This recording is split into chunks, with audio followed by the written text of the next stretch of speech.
The consignment. Hello. ओए hello, हाँ सुन बोल। क्या कर रही है? पढ़ाई कर रही थी मैं भी। यार ईशा, मुझे समझा दे, मुझे कुछ नहीं आता। कल ही तो एग्जाम है यार, प्लीज समझा देगी क्या? चल ठीक है, आजा वीडियो कॉल कर, तेरे को सारा समझा देती हूँ मैं। ठीक है चल, आ गया ना तेरे को समझ में? कोई भी डाउट होगा तो मुझसे पूछ ली कॉल करके। ठीक ठीक है है ठीक चल है बाय। ठीक है, चल ठीक।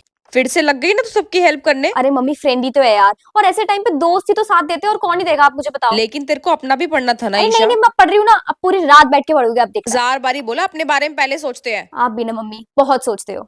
मम्मी मैं अपने फ्रेंड्स के साथ ना मोमोज खाने जा रही हूँ, ठीक है? हर बार तू ही पैसे खर्च करती, तेरे दोस्तों ने खिलाया कभी तेरे को कुछ? अरे मम्मी उसके पास होते नहीं है यार, उसको पॉकेट मनी नहीं मिलती। तुझे कैसे पता? क्या पता झूठ बोलती हो वो तेरे को।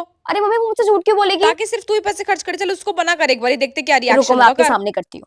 हेलो। हाँ बोल यार ईशा। सुन कशिश, मेरे पास ना पैसे नहीं है यार आज। तो रहन दे यार, फिर क्या ही फायदा, मेरे पास तो होते ही नहीं है। तेरे को बोला तो था मैंने। चल ठीक है, बाय, फिर बाद में ठीक बात है। करते हैं। देखा, कर दिया होगा ना उसके मना। पास भी नहीं है तो वो कह रही फिर रहने ही देते हैं। बोला था मैंने, तेरे दोस्त अरे ऐसी तो है। मैंने आपको ये पहले ही बोला था कि मम्मी उसके पास पैसे नहीं हाँ होते। ठीक है, मानती हूँ, लेकिन हजार बारी में से अगर 10 बारी ना हो तो समझ में आता, लेकिन एक बारी भी उन्होंने तेरे लिए कुछ मैं नहीं आप करा। भी ना। यार मम्मी उस दिन हमने शादी में जाने के लिए छुट्टी नहीं ले ली थी। हाँ हाँ, उस क्या हो टाइम पे गया? मैम ने इंपॉर्टेंट क्वेश्चंस लिखवाए थे, मेरे पास है ही नहीं नोटबुक में तेरे वो। दोस्त किस काम आएंगे, उनसे अरे पूछ हाँ ले। सही कह रही हो, अपने फ्रेंड से पूछ लेती हूँ ना। हेलो। हाँ ओए सुन यार, बोल। एग्जाम है ना कल, यार मुझे इंपॉर्टेंट क्वेश्चंस भेज देगी जो मैम ने जब मैं एब्सेंट थी तब करवाए मेरे थे। पास टाइम नहीं है, मैं अभी पढ़ाई कर रही हूँ यार। वो पता नहीं नोटबुक कहाँ रखी है यार मैंने। प्लीज। अरे यार, मेरे को निकालनी पड़ेगी, मुझे पढ़ने दे। चल बाय, बाद में बात करती हूँ। हाँ बेटा, क्या हो गया अब? वो पढ़ रही है तो वो कह रही कि अभी नहीं भेज सकती। एक ही बारी समझा सकती हूँ तेरे को, बार बार नहीं। बाकी तो खुद समझदार है। बात ये नहीं है कि हमारे अच्छे दोस्त क्यों नहीं बनते हैं। बात ये है कि हम जरूरत से ज्यादा किसी के लिए अच्छा करने लग जाते हैं, और फिर हम उनसे भी एक्सपेक्ट करते हैं, और जब वो नहीं करते हैं तो फिर हमें बुरा लगता है।